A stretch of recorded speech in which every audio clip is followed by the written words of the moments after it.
Welcome, dear friends. Today, we delve into the world of trading basics and discuss some crucial tips for beginners.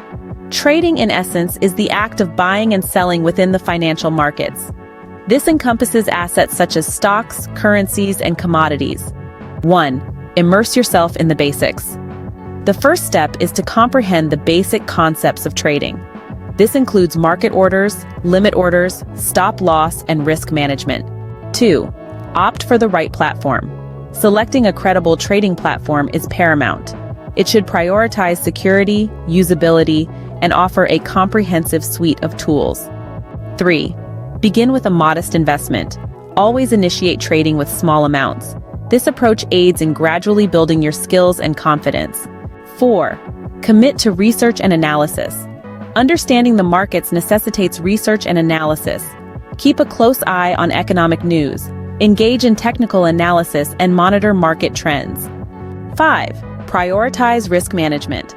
Diversify your investments and adhere to risk management techniques like setting stop-loss orders. In conclusion, friends, these were some tips for beginners to kickstart their journey in trading. If you're considering stepping into the world of trading, following these tips will enhance your knowledge even further. If you enjoyed this video, please show your support by liking, sharing, and don't forget to subscribe to our channel. Until the next video, thank you.